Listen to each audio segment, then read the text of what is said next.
안녕하세요. 사연을 부탁해입니다. 오늘의 사연을 소개하겠습니다. 창밖으로 푸른 잎사귀가 흔들리고 있었습니다. 그리고 바람이 스치는 소리도 들려왔지만 그동안 워낙 바쁘게 살았다 보니 이제야 비로소 눈에 들어왔다고 해야 할까요? 하지만 제게는 그 모든 것이 그저 낯설게만 느껴졌습니다. 그때쯤은 침대에 누워 천장을 바라보며 느슨하게 흐르는 하루하루를 보내는 것이 일과였어요. 퇴직한 지 얼마 되지 않았지만 벌써 세상이 나를 멀리하는 것처럼 느껴졌습니다. 회사에서는 분명 무언가 중요한 존재였던 것 같은데 이제는 그조차도 막연하게 느껴졌으니까요. 돈을 벌기 위해 온몸을 바쳐 달려온 날들이었지만 남아있는 것은 가족에게 건네지 못한 미안함, 그리고 그들의 서운한 시선만이 존재할 뿐이었습니다. 그도 그럴 수밖에 없었던 것이 그동안 집안일과 육아도 전혀 도와준 적이 없었고 아내에게 고생한다는 따뜻한 말 한마디 건넨 적이 없다 보니 제게 불만이 많은 게 어쩌면 당연한 게 아닌가 싶었어요. 10년 전쯤부터 아내가 꽃집을 운영하기 시작했고 그게 생각보다 잘 되다 보니 종일 같이 있지 않아도 된다는 사실에 안도감마저 들었습니다. 자식들마저 저를 가까이 하지 않고 피하기 일쑤였는데요. 첫째는 결혼해서 아이까지 낳았지만 우리 사이의 대화는 서먹서먹하기만 했어요. 대화를 할 때마다 짧게 끊어지곤 했던 그 차가운 공기를 느끼며 바쁘다는 핑계로 가족들에게 다가서지 못했던 것이 이토록 큰 벽이 될 줄은 그때는 미처 알지 못했습니다. 하지만 이상하게도 며느리만은 저를 어려워하지 않았습니다. 자식들이 하지 않는 말들을 스스럼 없이 해줬지만 때로는 잔소리처럼 느껴질 때도 있었는데요. 가끔 며느리는 아무렇지도 않게 제게 이것저것들을 시키곤 했습니다. 어느 날은 아들 가족이 집에 왔을 때 며느리가 말했어요. 아버님, 저희 식사 준비하느라 바쁜데 상 좀 펴주시겠어요? 그냥 식탁에서 먹으면 되지. 뭐하러 상을 피라 말아야. 식탁은 좁잖아요. 그러니까 상 좀 펴주세요. 순간 빈정이 상한 채 제가 버럭 외쳤습니다. 상이 어디 있는 줄도 모르는데 내가 상을 어떻게 펴? 저도 모르게 얼굴을 구기며 외쳤는데요. 아내가 눈치를 살피다 말을 꺼냈습니다. 상 하나 피다가 집안 싸움 나겠네. 그냥 내가 하면 되니까 신경 쓸 거 없어. 아내가 눈치 빠르게 나서며 짜증 섞인 목소리로 말했는데요. 그 순간 손녀 가윤이가 제 손을 잡아 끌었습니다. 할아버지, 상 여기 있죠. 일로 와. 어? 가윤이가 상 어딨는지 알아. 가윤이가 알려줄게. 아유 착하지, 일로 와. 손녀의 말에 얼떨결에 몸을 움직였더니 가윤이가 다시 말을 꺼냈습니다. 할아버지, 거기 들어봐. 내가 여기 들을게. 아니야. 할아버지 혼자 들 수 있어. 제가 상을 거실로 옮기자 가윤이가 상다리를 펼치라는 신용을 했습니다. 그러고 보니 소녀도 저를 부담스러워하지 않았어요. 할아버지가 상다리를 못 펴는 것 같아서 가윤이가 천천히 알려줄 테니까 잘 봐봐. 이걸 이렇게 하는 거야. 잘 봤지? 할아버지가 해봐. 순간 가윤이의 눈빛이 빛나고 있었습니다. 상을 다 펴고 나니 가윤이가 활짝 웃으며 손뼉을 쳤어요. 아유, 우리 할아버지 잘하네. 할아버지 최고야. 할아버지 잘했어? 그럼 최고야. 그 순간 저도 모르게 웃음이 새어나왔습니다. 곁눈질로 본 아내와 며느리도 웃음을 참느라 고개를 돌렸어요. 그 모습을 보며 잠시나마 마음이 따뜻해졌는데요. 이래서 집에 아이가 있어야 하는 건가 하는 생각이 들었습니다. 손녀가 있다 보니 그 와중에도 웃을 수가 있었으니까요. 그러던 어느 날은 처제가 방문해서 제게 일을 제안했어요. 형부, 계속 집에만 계시면 지루하지 않아요? 지루하지만 다른 일자리 구하기가 쉽지 않더라고. 그래서 말인데 현준이 아빠 친구가 식당을 크게 운영하거든요. 근데 거기 주차 관리를 해주시던 분이 아파서 갑자기 그만뒀다지 뭐예요. 이 주차 관리라는 게 쉬운 일 같아 보이지만 가끔은 손님들 차도 주차해줘야 하다 보니 믿을 만한 사람을 찾고 있나 보더라고요. 얼마 전에도 사람을 잘못 뽑아서 주차하다가 손님 차 긁고 난리가 났었다 보니 믿을 만한 사람을 뽑고 있다고 하길래 형부가 해보는 게 어떻겠냐고 넌지시 말을 꺼내길래요. 형부도 집에서 지루하게 있는 것보다 그게 낫지 않을까 싶어서요. 동서가 나를 추천했단 말이야? 추천이라기보다는 그냥 형부가 떠올랐다는 말인 거죠. 처제 말에 약간 빈정이 상할 수밖에 없었는데요. 그래도 제가 중견기업 임원까지 했던 사람인데 하는 생각이 머릿속을 가득 메우고 있었거든요. 거기다 평소 동서는 제가 임원이라는 것에 가끔 질투의 말을 했던지라 일부러 더 그러는 건가 하는 못난 마음도 들었습니다.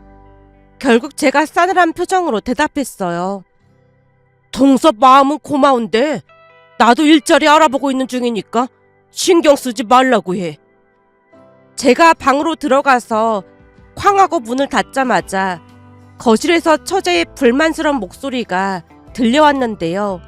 그때는 곱씹을수록 괘씸하기만 했습니다. 지금 돌이켜보면 참 어리석다는 생각이 들지만 그때는 왜 그리도 기분이 나빴던 것인지 알 수가 없었어요. 세상이 나를 잊어버린 것만 같은 감정 속에서 점점 무기력해져 가고 있었으니까요. 그 뒤에도 일자리를 알아보려고 백방으로 노력했지만 현역에 있을 때나 임원이었을 뿐 회사를 그만두니 그냥 나이만 많은 뒷방 늙은이가 따로 없었습니다. 그렇게 점점 무기력해져 가던 어느 날 며느리에게서 전화가 걸려왔어요. 조금 전에도 말씀드렸듯이 제가 아무리 목소리를 높이고 싫은 소리를 해도 며느리는 그다지 신경도 쓰지 않았습니다. 그날도 역시나 며느리가 제게 기가 막힌 이야기를 꺼냈어요. 아버님, 혹시 지금 집이세요? 집이지. 근데 그건 왜 물어? 다른 게 아니라 가연이 유치원 끝날 시간이거든요? 그걸 왜 나한테 말하는 거야? 또다시 이상한 소리를 할까 싶어 제가 차가운 목소리로 물었지만 며느리가 신경도 쓰지 않은 채 말을 꺼냈습니다. 가연이 데리고 올 사람이 없어서요. 사부인이 데리러 가신다고 했잖니. 엄마한테 급한 일이 생겼다고 해서 어머님께 연락드렸더니 어머님도 꽃배달이 예약되어 있어서 바쁘시대요. 그래서 말인데 아버님이 가윤 좀 데리고 와주시면 안 될까요? 며느리 말에 어이가 없어서 실수를 터뜨리다가 다시 말을 꺼냈습니다. 그러니까 나보고 유치원에 가서 가윤이를 데리고 오라고? 네, 아버님. 유치원 위치는 제가 문자로 보내놓을게요.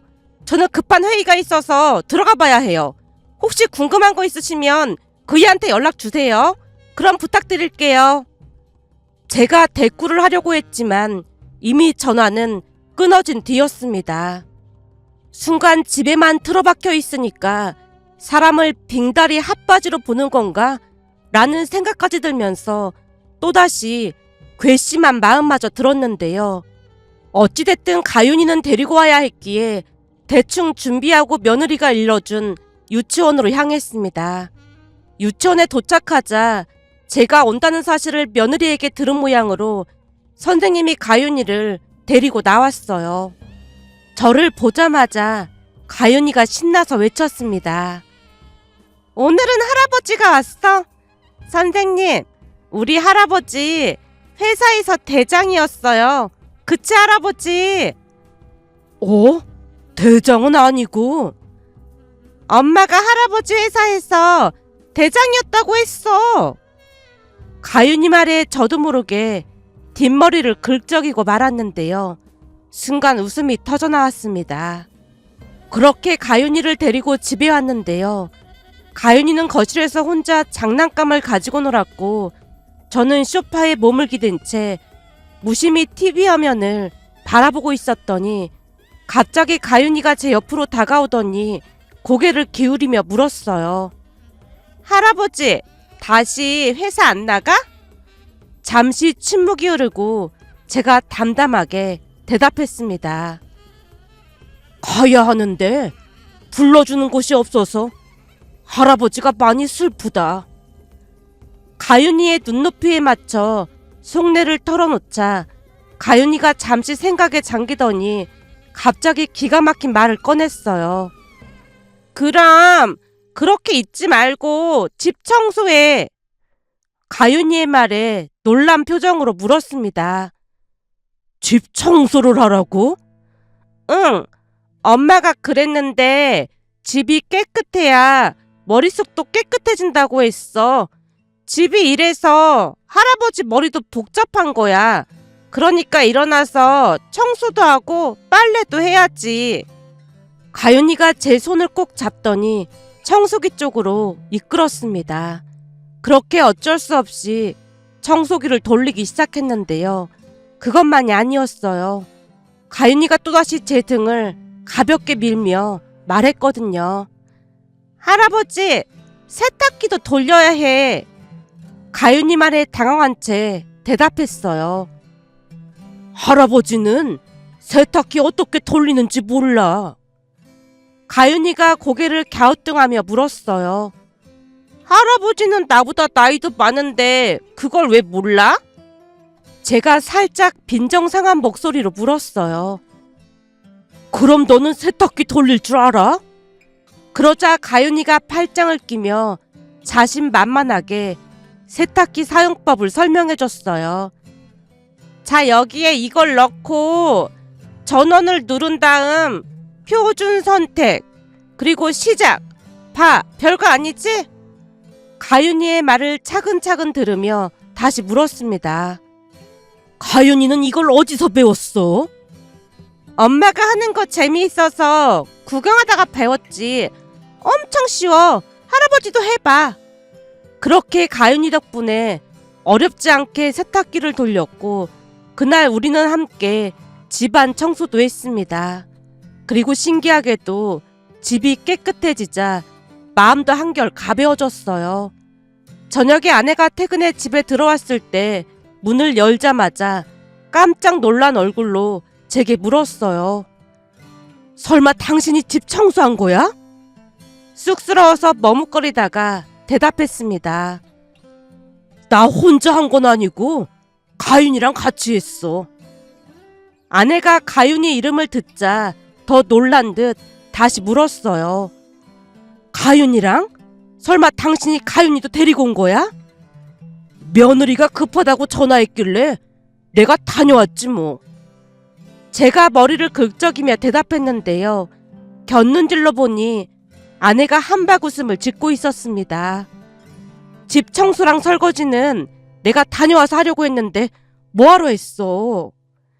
여전히 입가에 미소를 가득 머금고 아내가 주방으로 향하던 발걸음을 돌려 세탁실 문을 열어보고는 다시 깜짝 놀랐어요.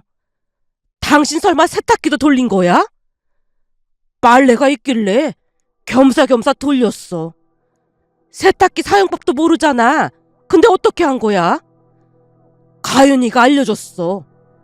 가윤이가 알려주다니. 집에서 사부인이랑 며느리가 하는 거 유심히 지켜봤던 모양인지 이걸 눌러라 저걸 눌러라 그러면서 알려주더라고. 제 말에 아내가 한참을 웃다가 말했습니다. 참 별일이 다 있네. 오늘 힘들었는데 당신 덕분에 피로가 싹 가시는 것 같아. 오늘 고생했으니까 오랜만에 당신 좋아하는 닭볶음탕 해줄까? 아내는 평소에 별로 말을 많이 하지 않았는데 그날따라 유난히 말이 많았습니다. 그러다 보니 저도 덩달아 기분이 좋아져서 아내에게 제안을 했어요. 오늘은 오랜만에 외식할까? 당신 좋아하는 회 먹으러 가자고. 당신 외식 안 좋아하잖아. 괜찮겠어? 제가 앞장서자 아내가 곧장 따라 나왔는데요. 그날 우리는 오랜만에 회를 먹고 소주도 한 잔씩 마셨습니다. 아내가 행복해하는 모습을 보며 저 깊은 곳에서 뜨거운 무언가가 올라오는 것을 느꼈다고 해야 할까요? 잠시 후 집에 돌아오자마자 큰아들에게서 전화가 걸려왔어요. 아버지, 가윤이 픽업해 주셨다고 하길래 깜짝 놀라서 전화드렸어요. 정말 죄송합니다. 죄송할 것도 많다. 나 시간 많으니까 앞으로도 급한 일 있으면 연락해. 아들이 멋쩍게 웃으며 전화를 끊었지만 그날 이후로 며느리에게서 자주 연락이 왔고 저는 가윤이를 데리러 가는 일이 잦아졌습니다. 그렇게 또 하루는 가윤이를 데리고 와서 소파에 앉았는데 어느새 한숨이 흘러나왔습니다. 그 소리를 듣더니 가윤이가 고개를 갸웃거리며 물었어요. 할아버지, 아직 일자리 없어? 더 찾아봐야지. 그러자 가윤이가 작은 목소리로 말했습니다. 할아버지, 그럼 가윤이가 일자리 소개해줄까? 일자리라니? 가윤이가 무슨 일자리를 소개해줘? 할머니 꽃집에서 일하면 돼. 할머니 꽃집이라니? 할아버지가 그런 일을 어떻게 해? 할아버지, 자존심이 밥 먹여주는 거 아니라고 했어. 넌 대체 그런 말을 누구한테 배운 거야? 서현동 할머니가 할아버지한테 그렇게 말하는 거 들었어. 가윤이가 사돈 두 분을 언급했기에 저도 모르게 터져나오려는 웃음을 참아야만 했는데요. 가윤이가 다시 말을 이어갔습니다. 할머니가 꽃집에서 일할 때 허리를 이렇게 잡고 아이고 허리야 그러거든? 그러니까 할아버지가 가서 일 도와줘. 그럼 할아버지는 일해서 좋고 할머니는 허리 안 아파서 좋잖아. 나랑 같이 할머니 꽃집에 가자. 그렇게 가윤이의 재촉에 같이 아내가 있는 꽃집으로 갔습니다.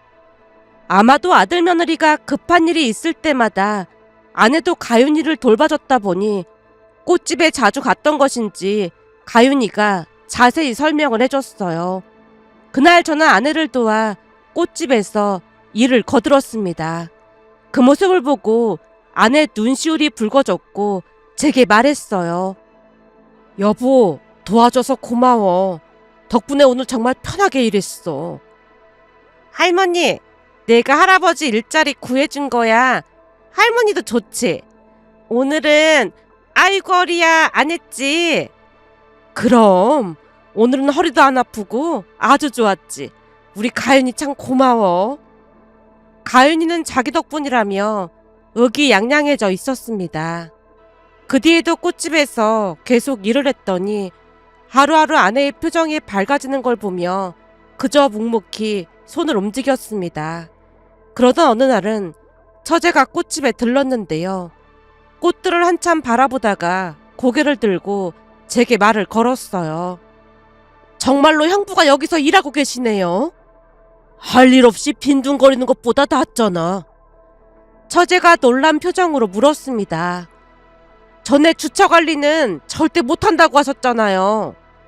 그때는 내가 생각이 너무 짧았어. 동서도 어렵게 말 꺼냈을 텐데 미안했어. 제가 머리를 긁적이고 있자 처제가 놀란 얼굴로 저를 바라봤어요. 진짜 우리 형부 맞아요? 옆에서 아내가 웃으며 끼어들었습니다. 얘는 형부한테 못하는 소리가 없어. 처제가 어리둥절한 얼굴로 우리를 번갈아가며 바라봤습니다. 그날 이후로도 꽃집은 바빴어요. 알고 봤더니 그동안 아내가 어찌나 운영을 잘했던지 단골 손님이 꽤 많았거든요. 그날도 아내는 예약된 꽃바구니를 만드느라 분주했지만 저는 그런 일에는 손을 쓸 수 없으니 그저 서성일 뿐이었습니다. 그때 며느리와 가윤이가 가게로 들어섰는데요. 며느리가 저를 보며 물었어요. 어머님 많이 바쁘신가 봐요? 꽃바구니 만드는 건 내가 도울 수 있는 일이 아니니까 답답할 뿐이야. 며느리가 미소를 지으며 다시 말을 꺼냈어요. 아버님도 배우시면 되죠. 내가 꽃바구니를? 제가 놀란 표정으로 묻자 며느리가 웃으며 고개를 끄덕였습니다. 배우면 못할 게 뭐가 있겠어요.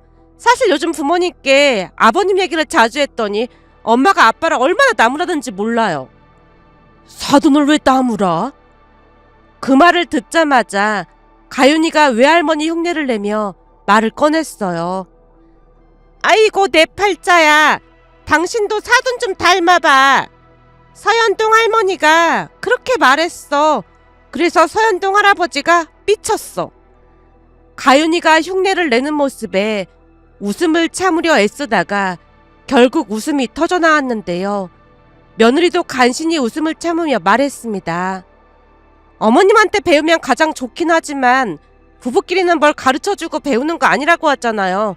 주변에 보면 부부끼리 운전 가르쳐주고 배우다가 사달라는 집도 많다고 들었거든요. 문화센터 같은 데 가면 꽃꽂이 강의가 있거든요. 제가 알아봐 드릴까요? 조금 망설이다가 고개를 떨구며 대답했어요. 아무리 그래도 그것까지 하기는 좀 창피한데. 그런데 역시나 가윤이가 두 주먹을 앙증맞게 쥔 채 외쳤습니다. 할아버지, 그때 가윤이가 자존심이 밥 먹여주는 거 아니라고 했잖아. 벌써 잊은 거야? 뭐야, 너 그런 말도 할 줄 알아? 서현동 할머니한테 배웠지. 엄마는 대체 가윤이 앞에서 그런 말을 왜 한 거야? 며느리도 놀란 표정으로 가윤이와 저를 번갈아가며 바라봤는데요. 서현동 할아버지 혼날 때 했어. 아무튼 못 말린다니까. 그건 그렇고 아버님 혼자 가시기 그러면 저도 같이 가드릴까요? 며느리의 제안을 듣고 잠시 생각하다가 고개를 끄덕였습니다. 자존심이 밥 먹여주는 것도 아닌데 그러자꾸나. 그치. 자존심이 밥 먹여주는 것도 아닌데 해야지. 가윤이가 비장한 표정으로 제 말을 따라했기에 다 함께 크게 웃음을 터뜨렸습니다. 그날 저녁 아내에게 말을 꺼냈어요. 저기, 나도 여러 가지 꽃바구니 만드는 거 배워볼까 해. 당신이 꽃바구니를? 당신 혼자 너무 고생하는 것 같아서 배워볼까 해. 내가 열심히 배워서 도와줄 테니까 조금만 기다려줘. 순간 아내가 눈물을 글썽였는데요. 제 변화에 그 누구보다도 아내가 행복해했습니다. 그 뒤 며느리와 가윤이까지 데리고 문화센터에 꽃꽂이를 배우러 다녔는데 어느새 저는 그곳에서 유명 인사가 되어 있었어요. 강사님뿐만 아니라 다른 수강생들도 우리를 신기하게 바라봤으니까요. 특히 가윤이 덕분에 수업 내내 웃음이 끊이질 않았습니다. 조용히 있겠다고 약속을 하고 강의실에 같이 들어갔지만 제가 꽃바구니를 완성할 때마다 가윤이가 제 등을 토닥이며 말했어요. 아이고 우리 할아버지 잘하네. 우리 할아버지께 제일로 예뻐. 가윤이의 말에 여기저기서 웃음소리가 터져 나왔습니다. 시간이 흐르면서 저도 혼자 문화센터를 다닐 수 있을 정도가 됐기에 가윤이 손을 잡고 자랑스레 문화센터에 다녔는데요. 어느 날 가족들과 식사를 하던 중 가윤이가 입을 열었어요. 오늘 문화센터에서 할아버지가 또 대장 됐어. 대장이라니? 며느리가 묻자 가윤이가 자랑스러운 표정으로 대답했어요. 선생님이 할아버지가 제일 잘한다고 대장하라고 했어. 그래서 다음 주에 우리 다 같이 밥 먹으러 가기로 했어. 조금 머쓱해진 채 제가 말을 덧붙였습니다. 그게 회식이라고 해야 하나? 내가 회장된 기념으로 밥을 산다고 했거든. 엄마, 회장이 대장인 거지. 가윤이가 다시 묻자 며느리가 웃으며 대답했어요. 그럼 대장이지. 며느리 말에 가족 모두 함께 크게 웃었는데요. 가윤이가 다시 말을 꺼냈습니다. 그리고 어떤 할머니가 할아버지한테 잘생기고 멋지다고 했어. 아니, 감히 어떤 여자가 내 남편한테 그런 소리를 했어? 아내가 버럭했지만 가윤이가 아랑곳하지 않고 말을 이어갔어요. 그 할머니가 할아버지랑 같이 사는 할머니가 엄청 부럽다고도 했어. 뭐야, 그런 소리도 했단 말이야? 아내의 말에 가윤이가 계속 이어서 말했습니다. 근데 할아버지가 우리 아내는 꽃보다 예뻐서 보고만 있어도 행복하다고 했어. 그 순간 제가 헛기침을 하며 얼굴이 붉어졌는데요. 아내가 세상을 다 가진 표정으로 웃고 있었습니다. 그 뒤 시간이 지나 웬만큼 아내를 도울 정도가 되었기에 아내도 많이 고마워했어요. 그러던 어느 날은 며느리가 말을 꺼냈습니다. 조금 있으면 어머님 생신이라 여행 보내드릴까 해요. 여행은 무슨 여행이야. 두 분 같이 여행 가신 지 한참 되셨다고 들었거든요. 가서 즐겁게 지내다 오세요. 며느리가 여행사에 예약을 해줬고 고마운 마음에 아내와 함께 여행을 떠났는데요. 그곳에서 아내가 놀라운 말을 꺼냈습니다. 사실은 당신이 새로운 일자리 구하면 결혼하자고 말하려고 했어. 결혼이라니? 이혼은 하지 않으면서 부부가 서로 간섭하지 않고 독립적으로 살아가는 뜻이라고 하던데 그동안 당신이랑 사는 게 참 만만치 않다고 생각했거든.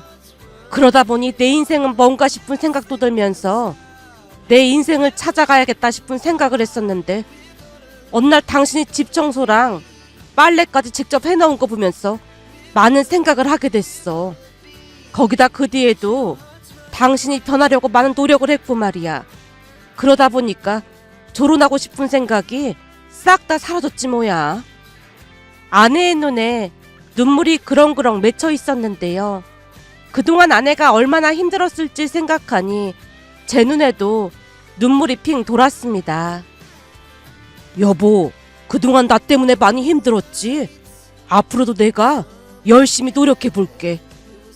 더 노력할 필요도 없고 지금처럼만 해주면 나는 소원이 없겠어. 알았어. 앞으로는 내가 평생토록 공주처럼 모시고 살게. 제 말에 아내가 큰 소리로 웃음을 터뜨렸습니다. 그 순간 가윤이의 말이 머릿속을 스쳐 지나갔습니다. 할아버지, 자존심이 밥 먹여주는 것도 아닌데 그냥 해. 우리 예쁜 손녀 덕분에 제 인생이 변했다고 해도 과언이 아닌데요. 이 자리를 빌려 가윤이뿐만 아니라 가족들에게 고마운 마음을 전하고 싶어 이렇게 글 보내봅니다. 오늘의 사연은 여기까지였습니다. 즐겁게 보셨다면 구독, 좋아요 부탁드립니다. 고맙습니다.